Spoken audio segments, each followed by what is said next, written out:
Hey there, it's time for another restoration blog, and this is where I take you around the shop and show you all the projects that are going on. A lot of things are not recorded, so this is where you get to see things that would otherwise never make it into a video. Starting with the wrecker, it's running well, it's ready to do jobs, and I need to get to doing some work on the wiring because the switch for the solenoid to lock the air lockers is just hanging out at the moment. I need to figure out where I'm going to put the switches for the lockers and get them permanently mounted. I am doing some work on the Stewart Stevenson R-Pod Overland camper. The tilt mechanism for both the cab, the spare tire, and the hydraulic system that raises and lowers the suspension is leaking. And so this black box up here, as well as the lock that locks the cab down there, that releases hydraulically, and that's where my main leak is, but I'm sure I have a few leaks up here. So all the seals and O-rings and everything need to be replaced in those. And then I can have reliable operation of my cab tilt again. I was at Road America last week, and so I had to get all three of my Mazda race cars out of the trailer so that I could load up the Mustangs and the Porsche 944 and head up to Road America. A lot of times I'm storing this car in the trailer so you don't see it in these videos, but it's out now, so let's take a look. The seat in this car was formed specifically to my body. I went down to the factory and they poured that while they were finishing up the final touches on this car. I have added a chill out system to pump very cold liquid through my racing suit. This is a huge addition. I was just using an ice box before, and this is a game changer. If we turn the kill switch on, you can see on the screen it will pop up a picture of me racing this car in the series. I can turn the ignition on. You can watch those gauges populate. Then I have a rear view camera there, and I have a backup camera up there for parking. The backup camera has these lines which I use when I'm trying to back up or park the vehicle. It's this screen next to the dashboard that I primarily use when I'm racing to see what's behind me. And here's a little look at the rear end of the car. This car does have air jacks, so you plug an air chuck into that port right there and it quickly raises the car up. All the suspension is attached to the transaxle. Really fun car to drive. The other race cars that I had to unload were my two Miata race cars. This is my NA, so it has the flip-up lights on the front. And then my NB over here. It just so happens that I bought both of these Miatas basically the way they are, and the livery on this car matches very well with the livery on my Mazda prototype, so it's pretty neat to have both of these cars at the track together. And next to the Mazdas is the Corvair project.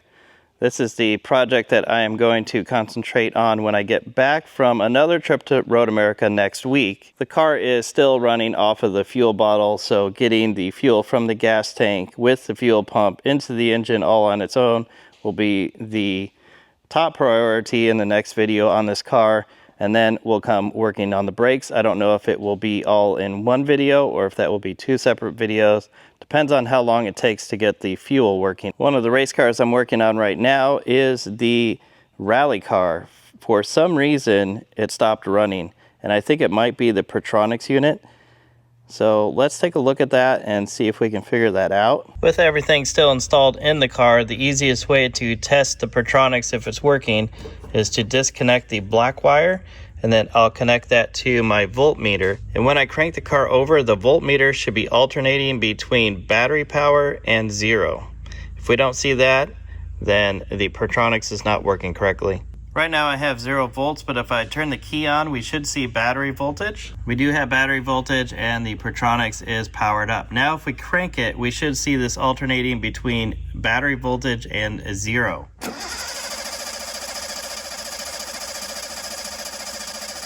All we saw there was the battery voltage dropping because the starter is running and trying to turn the engine over. We did not see it dropping between battery voltage and 0. So it looks like I'm going to be ordering a new Pertronics unit and putting it in. Right now I'm trying to pack up and get ready for going to Road America next week. I do have the Datsun 280Z race car loaded up in the trailer, and up on the top deck I have my Triumph TR4 race car already loaded.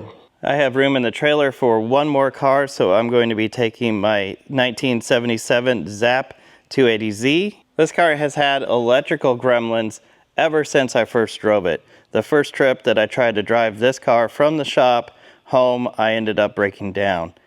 And I've lived with that for years, never knowing when this car might have an issue. It's always gotten me to where I needed to go. It starts running again after a while. My most recent larger trip with this car, I tried to drive it to a Cars and Coffee event, and I broke down on the interstate.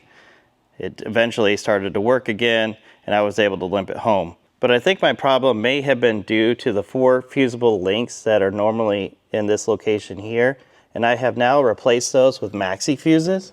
So you can see these gigantic blade fuses. Each year of the Z car, it used a different amperage fusible link.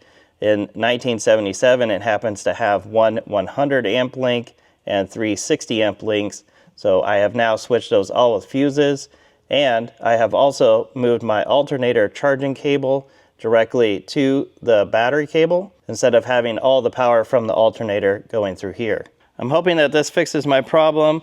Signs are looking good that it has fixed my problem, but I'll be taking this up to Road America with me. It'll be what I'm driving around on the street if I need to go get some parts or go somewhere. So we'll find out after that event if I have any more problems with this car. On my old Innocenti Spider, right now I am having the seats recovered. So the seats are not in it right now. I have redone the door panels though, so those are fresh and new. Once I have the seats back in this car, I'm going to make an effort to try to get this car roadworthy. I know that I had this engine running before. I don't know if I had the car driving. I just can't remember. It's been a long time since I've played around with this car. I am waiting for parts for the E-Type project, and there's not a lot going on with the right-hand drive Tiger project at the moment. The cab for the C10 is in primer, so most of the body work is done. You can see obviously there's a bunch of rust on the lower part of the cab, and that's okay because all this metal is going to get replaced. But all the dashboard is done, the roof, the back, the firewall, all that is done and ready. So all of this rusty floor, the supports and the rockers are going to be replaced. The new floor is sitting on the frame and ready for the cab to be lowered down onto it. On these Chevy trucks, it's pretty neat that the floor is actually bolted on. So there's some holes there and a couple holes right there. And those go into main frame members that are actually in the cab support. If we look back over here on the current truck, you can see those holes right there. And what's left of the bolts here from the old floor right here. So that bolts into a support that would come down here, but it's missing. And you can see this side is even worse. There's only one bolt left on this side, and you can see a little bit of that structure over here. The Austin Healey 106 is getting closer and closer to paint. Should hopefully have a final prime on it soon. Have to put everything back onto it, make sure that everything fits correctly.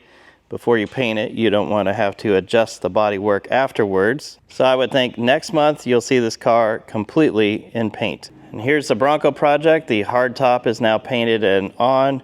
The wheels have been sandblasted and painted with new tires put on them. I think this color came out great, and it goes really well with this off-white color that was used originally. This is a 1976, so it would have a silver grille. And of course, there's going to be a lot of chrome pieces that are going to be surrounding the grille. All the letters, the lights, and the turn signals will all have chrome on them. I think that's everything I have to show for this time. So if you want to see more videos like this, comment below and click subscribe.